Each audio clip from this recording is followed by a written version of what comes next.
Hello, and thank you very much for joining my interview series. My name is Catherine Toomey, and my business is Catherine Toomey Massage.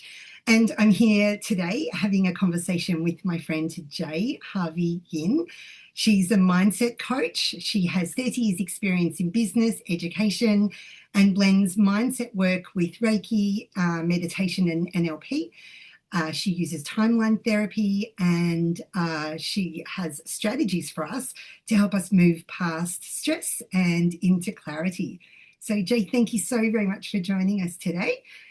Tell us a Thanks little for having me. tell us a little bit about yourself, if you could.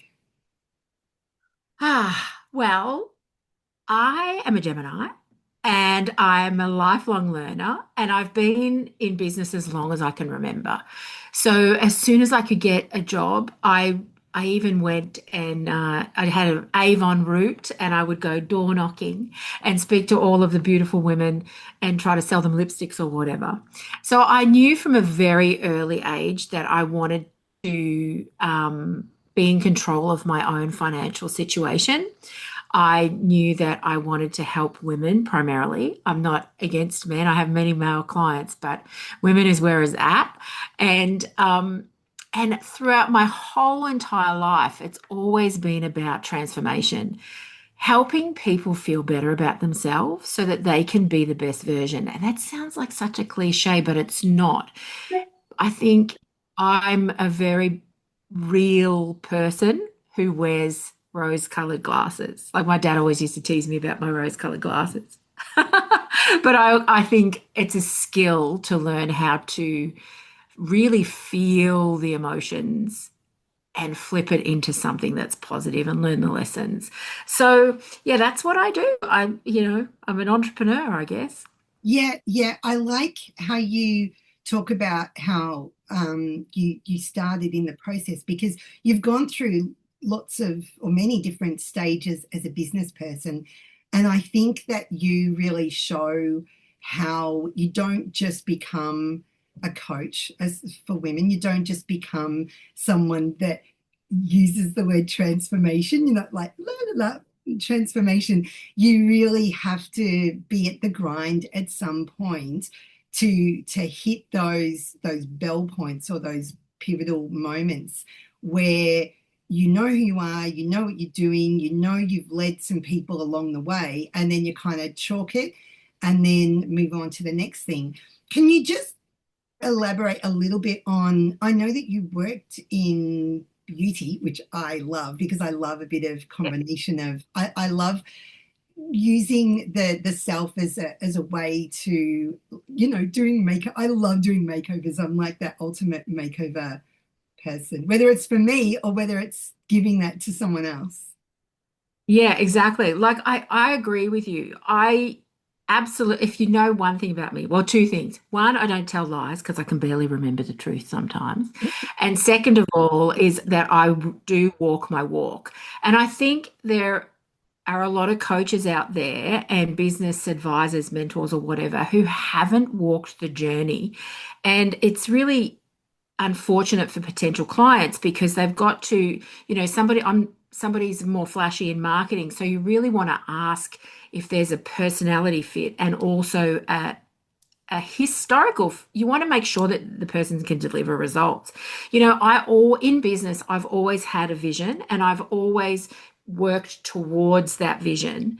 And then until I didn't, and then you regroup. And I've always felt very passionately directed. So I've always kind of held that final point, and I'm flexible enough to go with the flow.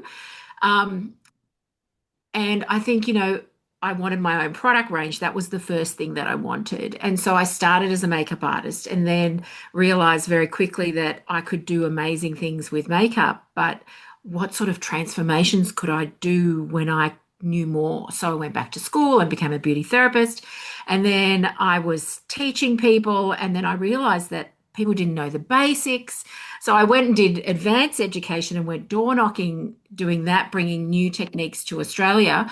And then I realized they didn't know the basics. So then I was like, okay, well, I'm going to teach them the basics. So I opened an RTO. And so my journey has been very sort of flexible, I guess, but it has made sense until it didn't. So when I'd been in business maybe 25 years and I'd been married nearly 30 years. And all of a sudden I was like, yeah, this is just kind of not working for me anymore.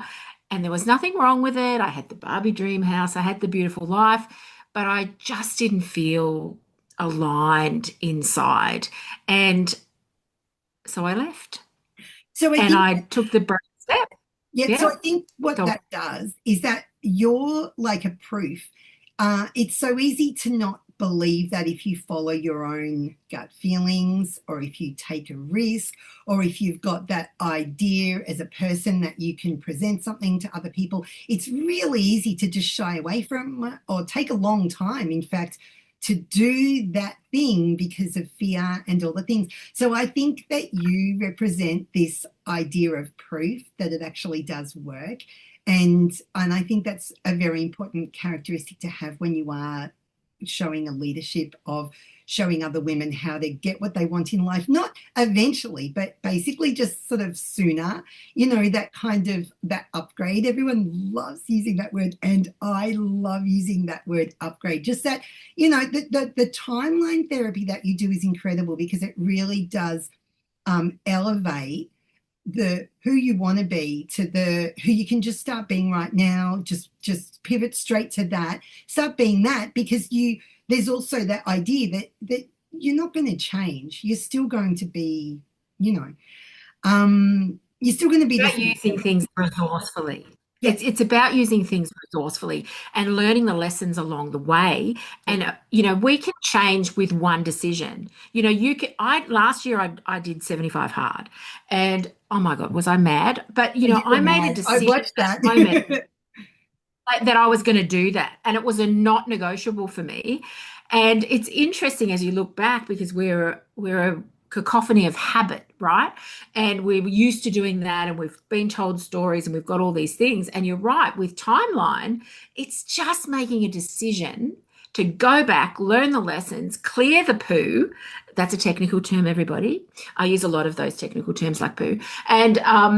And then work out how you can move forward resourcefully. And thank you for saying that what you just did, because I think it's true. When you're looking for someone to work with, we have to complement each other.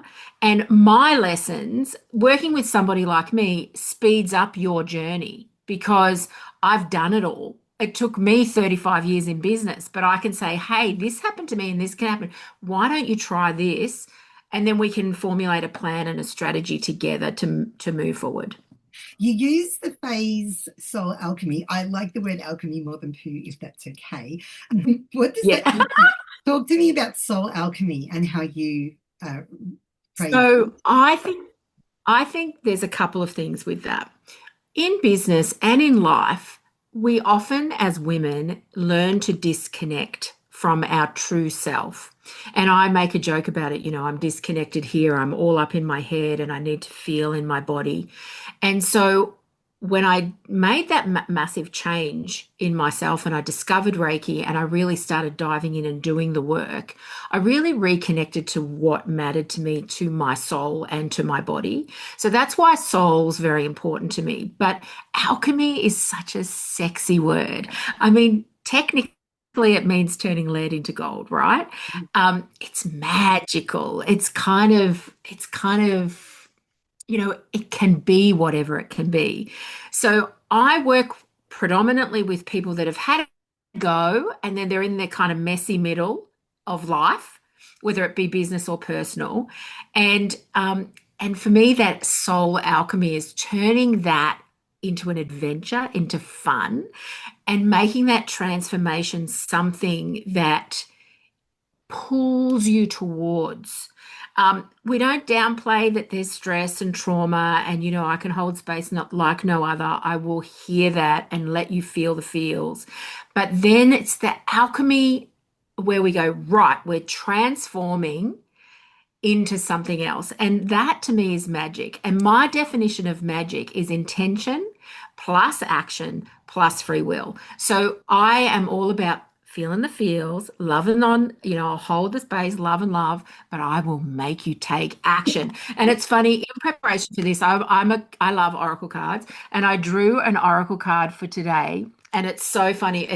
This is not rigged. It says a call to transformation, and the whole message is about being in the in between, the metamorphosis, like the caterpillar turning into a butterfly. And I think that we all have stages of being a caterpillar where we go into the cocoon and we kind of see the ugly, and then we transform into this new butterfly. And that's the cool part of life, where we'll go through those stages. Yeah. And that to me is just alchemy. Yes, I think that's what my understanding of the timeline therapy, how it works, is that the thing that stops us is not really related to the alchemy and this Yeah.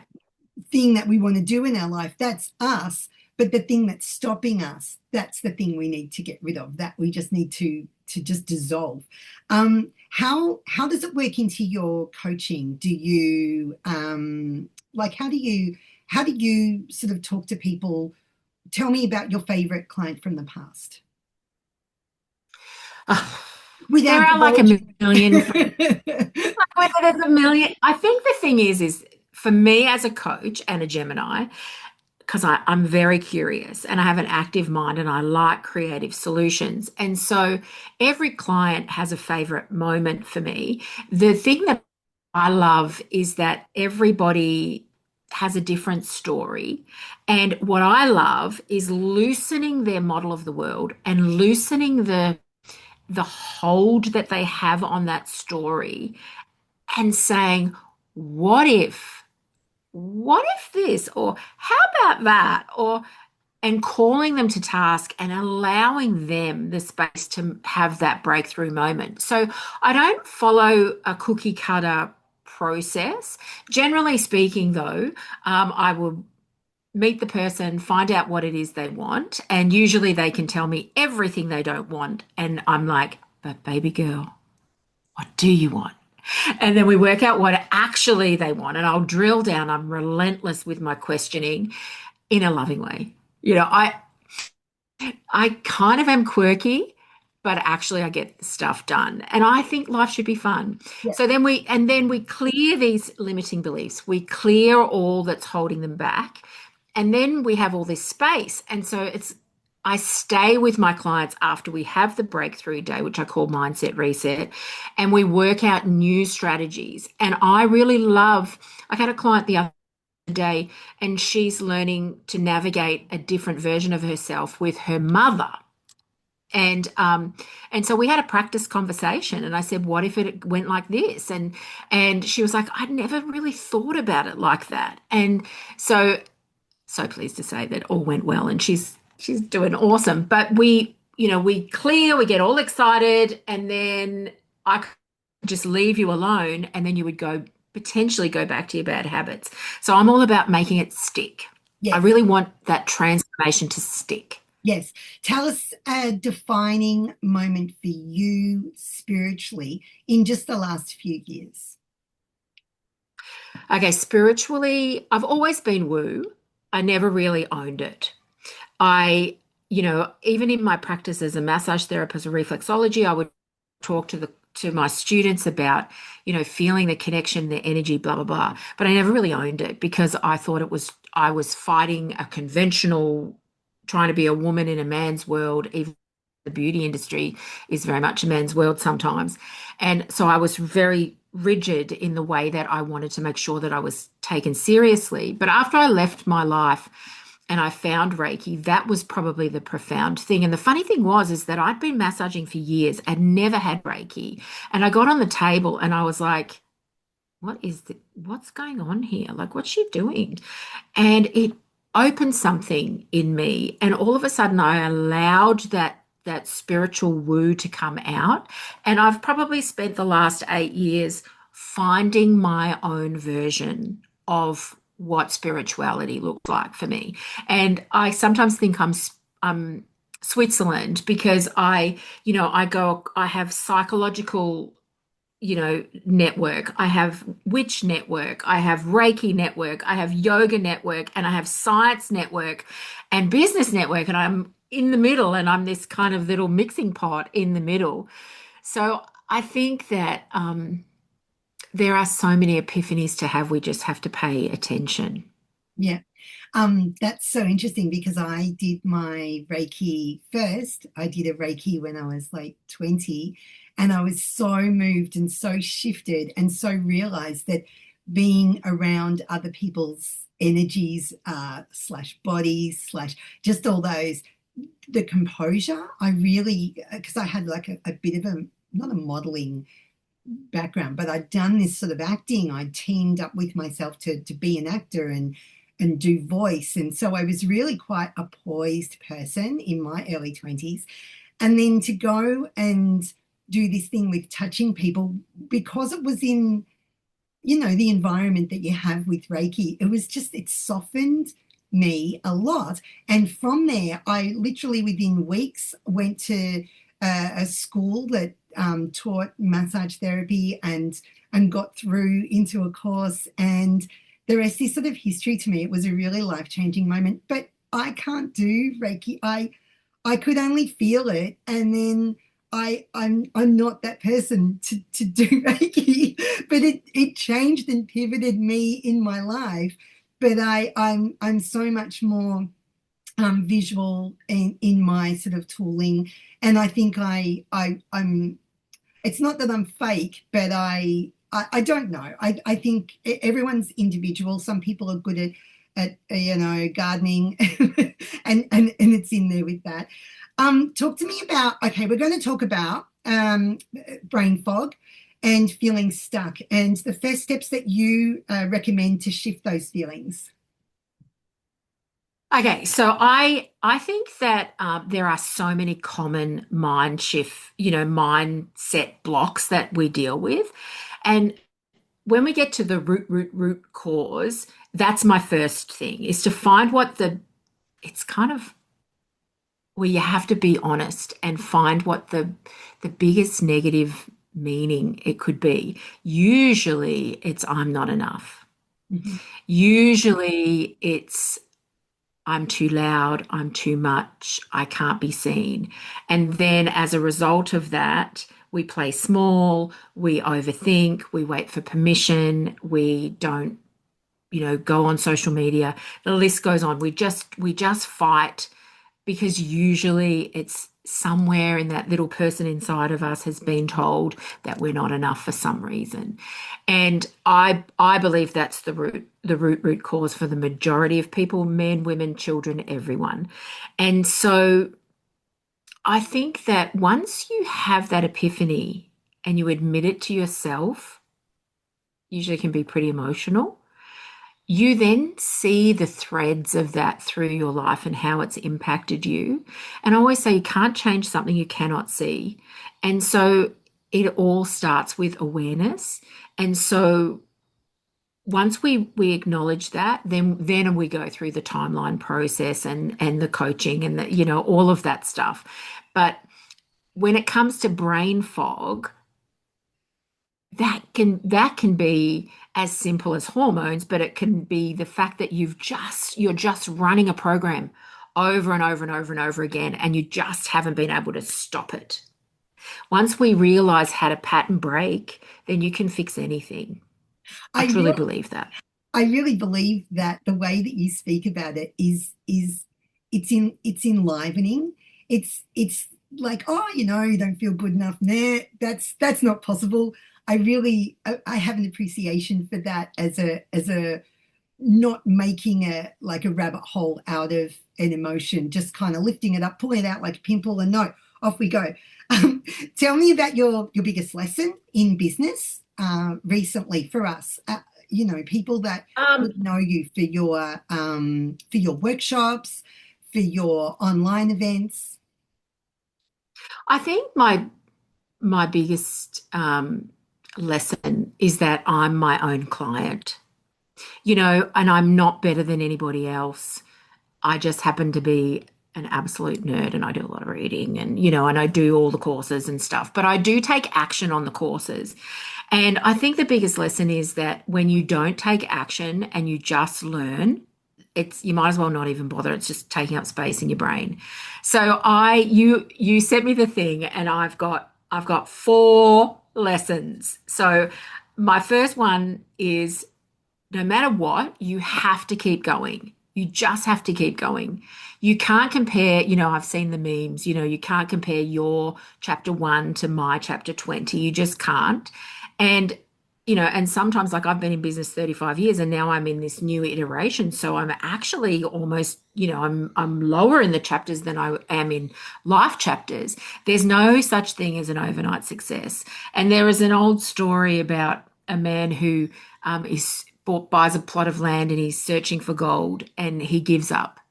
And he gives up about a meter before he finds gold. He sells the gold to a man who then hires an expert diviner or mineralologist or whatever, and he finds gold and it's worth gazillion million dollars. And when you hear the story from the original man, he said, it taught me the greatest, most expensive lesson because I realized I stopped too soon, and we all stop too soon. So you have to back yourself when no one else will. You have to just keep showing up. You need to get amazing support and mentors around you.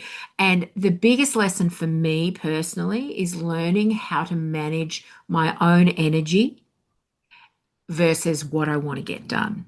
And it's about choosing the needle movers in each day because we own, they say time, is the most valued resource, but I disagree. I believe it's energy. We only have so much fuel in the tank. And so we have to find ways to manage that energy so that's why I do all the things I do. I'm multi-passionate and I fought that for such a long time, but it's all this beautiful blend, the meditation, the circles, the community, they all come together to create something that fills my cup as much as my clients. Yeah. Jay, just as a last question here, could you tell us how do you balance life? We all have family behind us that is sort of supporting us in the background.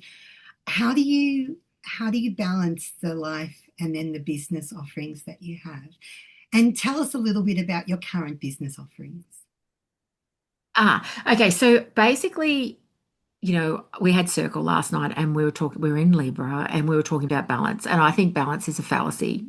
It's about the ebbs and flows. And I think that's true. The thing that I find that works for me the most is that I have systems for things and they're so unsexy. Like one side of me is so unsexy and then the other side, bring on the love. So I think there's strategy in systems and it's repeatable. I really want my clients, I have unrelenting standards. It's a schema, it's a psychological thing. And I have to hack my life so that I can deliver exceptional results for my clients. And that's why I have systems, because as a Gemini on the other side, I'm like, oh, bright, shiny object, that's sparkly. What can I do? So I understand that. So I pack a lot in, and I think that understanding, I can do all of the things, but I shouldn't do all the things.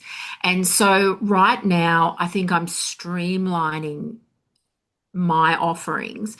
So I have a membership, which is delicious. I know because, I'd love to grow that. I love Um, I love your membership. I just like to say that it's so much bigger than even I can put in, and it's such incredible value for money. My membership, it's $11 a month. And just if I only go to the online events, it's so worth it. And then I look deeper into the membership and there's all these additional programs. You've helped me with cluttering. If I have a little area, I have you to thank for that just being a little, and just the feelings that I have when I declutter, you can't even buy that stuff. oh, make Yeah. space for more.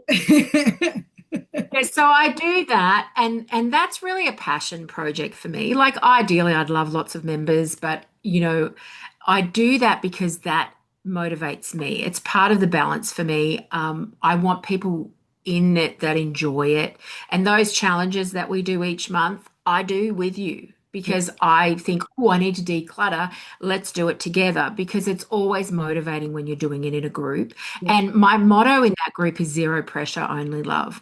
And so I never want, even though there is a lot in there, and obviously there's another tier which is the VIP where the girls get an additional call once a month, and there's a lot more of me in that. And they have an online learning portal, and there's courses, and yay. So I would love to grow that, but I also love doing the business mentoring and the personal transformation in coaching. And so I have two offers around that. And they all come back to personal transformation because I think, particularly when you're working with entrepreneurs, it's their brain, it's their emotional state, it's that's going to get them from A to B to the level of success that they need. So they're the things that I mainly do. And look, please, anyone who's watching, if you're interested, join my free Facebook group. And then you'll learn more about me and get a vibe. And, if it's something that you feel called to, oh, just join. You can just join the membership, but you can find me pretty much anywhere around the socials anyway. But yeah, I just love doing what I'm doing right now. I think it's amazing. One thing, we follow our passion in business, but a lot of spiritual business owners are creating themselves jobs, not businesses. And so there's a difference in that. So I think you want to find where joy meets a need, and GAJA for me is that. Jay, I really want to thank you so much for your time. You really are the person to come to if you're feeling stuck. And I mean that, just as as a sister twin and a mother twin. Thank you so very much for your time today. Thank you so much for speaking to us. I'll put all your links in the show notes in Thank you. for our conversation today. And thank you so much for coming and speaking with me. My pleasure. Thanks for having me. Wow, lots of love to everyone. Thanks so much, Kat. Thank you.